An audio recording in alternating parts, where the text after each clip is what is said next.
My name is Fergal and I'm a huge nerd, so today we're going to talk about games in the classroom.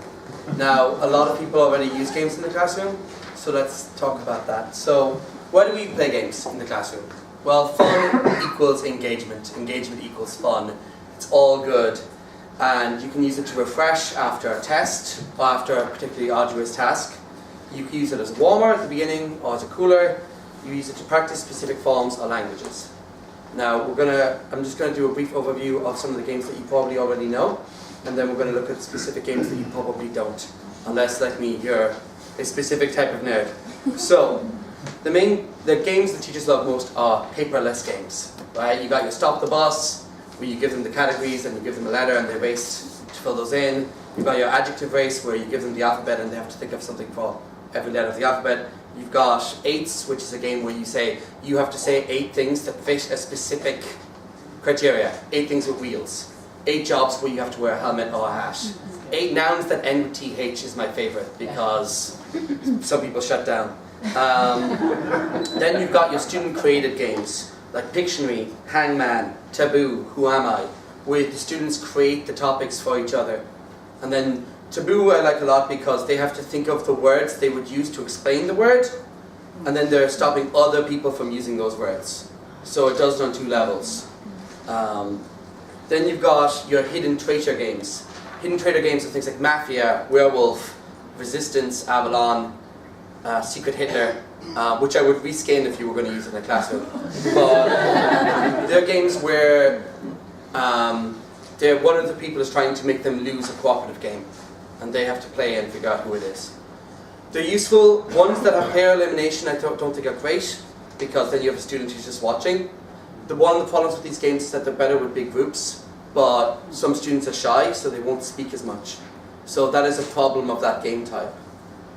Now, you also have your communicative board game from your teacher's book, which can be amazing, or not. We've all had moments where you scanned it, you said, this game is going to be fantastic, you tried to play it, and you said, I don't think the person who developed this game has ever played a game. And then you've got like your grammar and your sentence options, right, where they bid on different things. And you've got your word creation, so that's your word grab, it's your bananagrams, it's your Scrabble. One of the cool things about those, and your countdown, one of the cool things about those is that you can often use components from one in a similar version to the others. So once you know the rules, you can vary. Once you have a bag of tiles. Alright, so the big thing with games is you've got rules. So you have to think about rules depth. If you have to spend 20 minutes explaining your game, unless your game is the greatest language game that has ever been languaged, it is not worth doing. You've got your talking. Lots of games are great, but the language used in them is quite limited. So they're not actually getting much value, and that's the next thing, is value. How valuable is the game? And engagement. You have to judge your class. There are some classes where we're going to play a game, and they're like, no. No, teacher.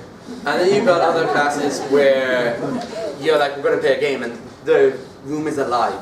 Everyone is excited. Okay. So the first thing I want to look at is this bad boy. It costs about 10-ish euro, and it's called Last Letter. You know this game. This game is, I say dog, the next student says giraffe, the next student says illegal, not illegal, elephant. Eagle. Eagle is where I was going, but my brain didn't go there. So eagle, but it doesn't have to be animal. So you begin a word with the last letter of the previous word, which can be interesting because it can bring up spelling things, and it practices their vocab, and sometimes they learn new words.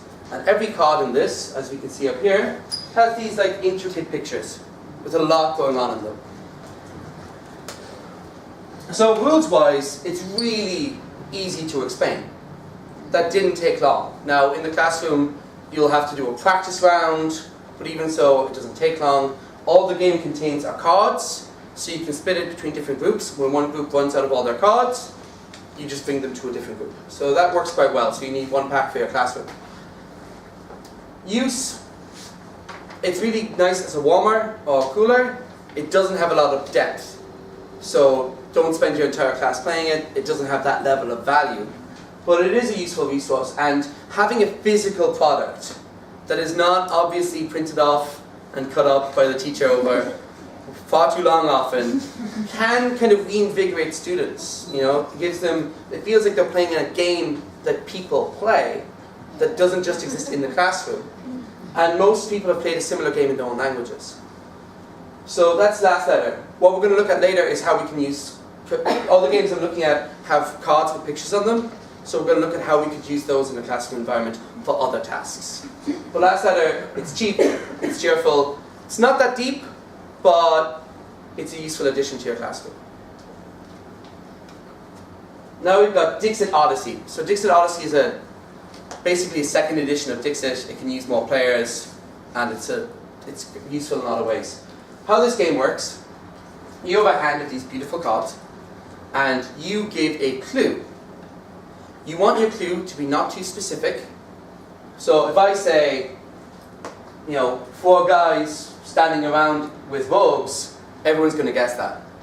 I don't get points if everyone guesses it. At the same time, you don't want it to be too vague. If I say something, my brain is empty, but if I say something that's too vague and no one gets it right, I don't get points. So I need some people, but not everyone, to guess my card. Everyone plays a card that they think matches my clue.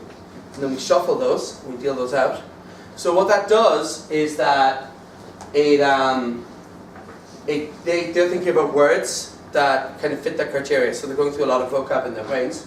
And it's kind of fun, and they're looking at the cards and they're thinking about how these cards fit those words. So that can bring up, sometimes a student will make a choice between an adjective and a noun. They'll say happiness instead of happy.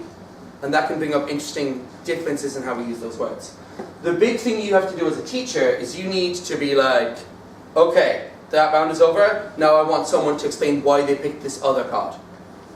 Does that make sense? To give you that extra depth of language. Because like a lot of games, it doesn't have a lot of language depth unless you force it. Does that make sense? But it's still pretty handy, and again you have these beautiful cards which we're going to come back to. This comes for about 35-ish euros, so it's a bit more expensive. But you can play it in your everyday life because it's a pretty good game. Now you have Codenames Pictures. Codenames Pictures is another different edition of an original game. The original game was Codenames, which had words.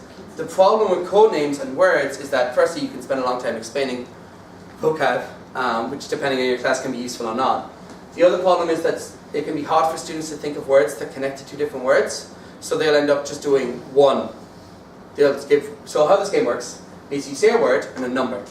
So if I say animal, they might be like, it could be this kangaroo dinosaur, it could be this piggy bank with wings, it could be this beetle that is also a ladybird.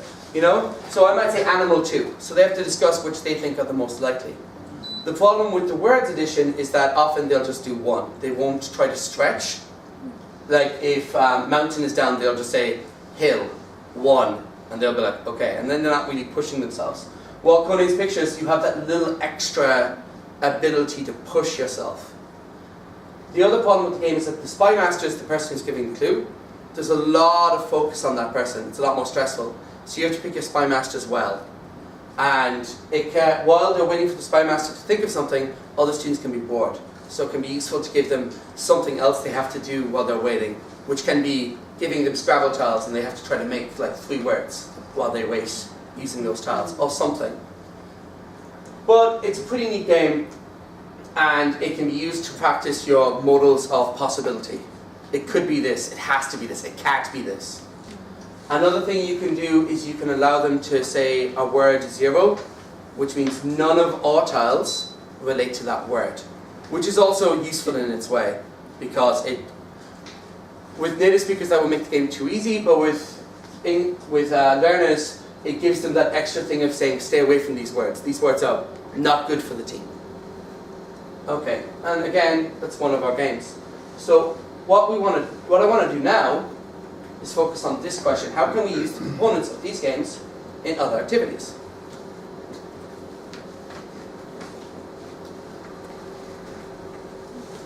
Pass them back. Okay. Yeah, just take some and pass them back. And I need to get these back afterwards. But there you go. Yeah, just 1 or 2, and I put them in each other. 2 or 3. Back there. Some more should be coming down. Gonna run around.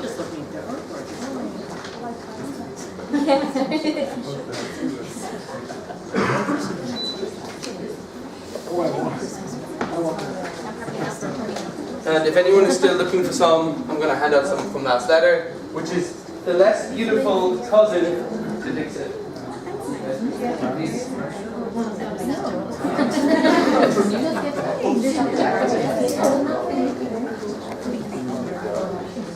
Okay, so have a look at these. Have a big pile. We'll get those back. So what we can see is all these cards are very beautiful. There's a lot happening on them. I want you to discuss for about 2 minutes. I want you to discuss ways you could use these to do other activities. How you could use these to funnel a writing activity. How you could use these to fuel a speaking activity. How having the physical card makes something seem more real, and how you can use that to bring them more into another task. Because components should always be used in, they don't die in the game. You can use them elsewhere, okay? Does anyone have any ideas for like activities you could use these cards for? Yeah, we just started by comparing our cards and then saying, well, trying to find either things that they had in common. So basically we followed these here, we just found this, we said, okay, we'll put these. So discussing what if parts of the card something has in common, that in itself generates language. That's a great idea. You could tell a story with them. Yeah. Absolutely, they lead into storytelling that gives people a place to start. This one could be the end of the story and they have to come up with what happened before. That's a great idea. That's a good idea. There's great emotion in these pictures, Mm-hmm. and so apart from telling, say, stories, events, or objects in the picture, you can use it to elicit how they feel about them, how the characters in the pictures are feeling. Absolutely. Other things you can do, they can be your movie poster. You can be an artist talking about your work in a role play. It's like, why did you paint this? Oh, well, I painted this blah years ago. But it gives them that physical thing to talk about. They decide what type of artist they are. Okay.